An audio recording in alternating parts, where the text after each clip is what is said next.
We have another nephew who is dying to say a couple of nice words also. And his name is Paul. And Oh my God!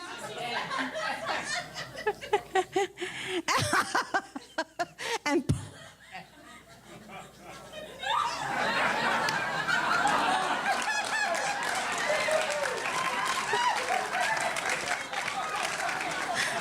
Wait a second! Wait, what's this nonsense?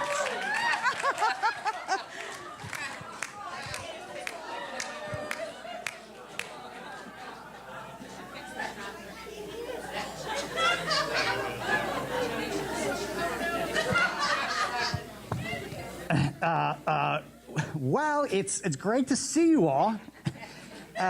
Some more than others. I'm not mentioning any names. You may have noticed I slimmed down a little bit. For that, I can thank my crazy-ass nephews who always keep me on my toes. Okay, that's enough of that.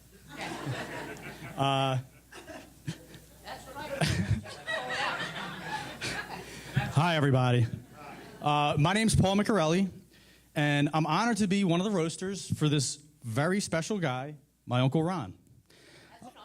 Okay, thank you. My cousin Nikki had contacted me about the party, and out of curiosity, I questioned who the roasters are going to be.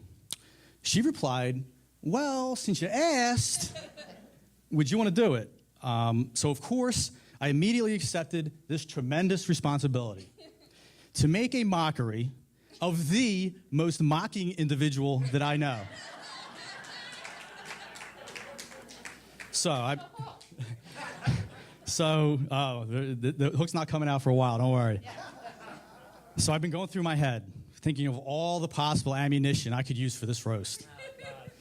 The one thing that I cannot avoid, as much as he may try to hide it, is his basement. Or, as I like to call it, Uncle Ron Orium's Wonder Emporium. Yes, that's right, the cat is out of the bag. I'm talking about years and years of thrift store shopping for assorted crap. Oh, I mean, treasures and collectibles. Sorry, that's been stored in his basement. The only difference between Ron's basement and the show Hoarders is that his basement hasn't been on TV. Yet. Okay. It's a little more organized than that. But I could have everyone in this room just start naming off like random items, and it would be down there, I guarantee it.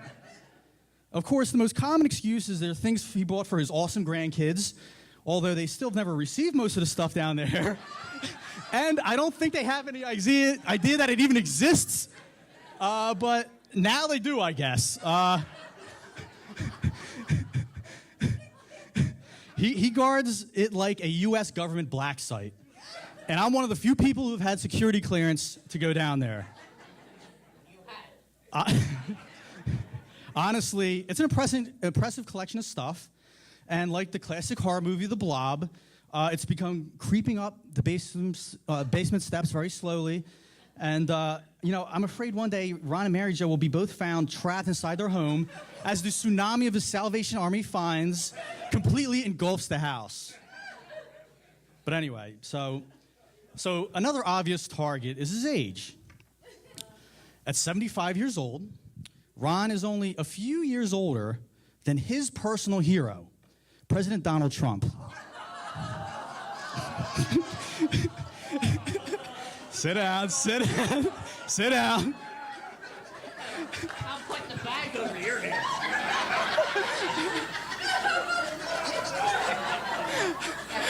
Oh, my God.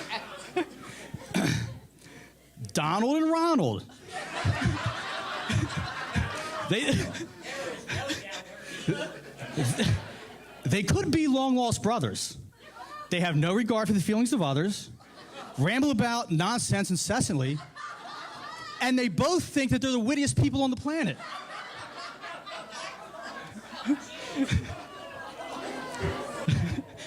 One difference is President Trump may have had past debt to some Russian mobsters and foreign banks, but Uncle Ron has incurred massive debt only to the local thrift store. So you have one up on him, I guess, there. Also, Trump's hair is probably one of the few instances that makes Ron feel like he'd rather be bald.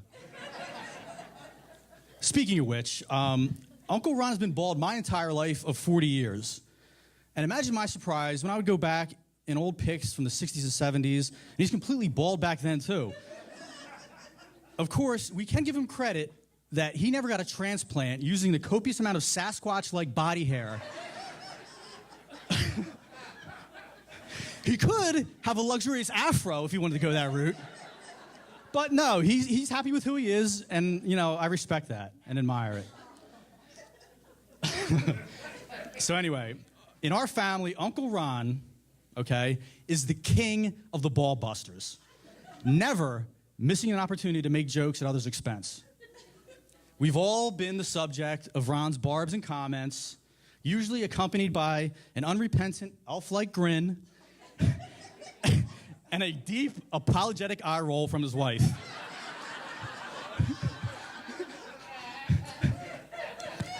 So as I got older and refined my own skills of sarcasm and mockery through watching the master at work, I began to give it back to him in the most humorous ways I could think of. Being a graphic artist, I've been doing this for quite a while now, and I have quite an assortment of Christmas white elephant gifts and visual gags, of which he has been the unwitting subject. The Uncle Ron mask, his intergalactic ride with Space Cat, photoshopping his face onto Michelangelo's new David sculpture,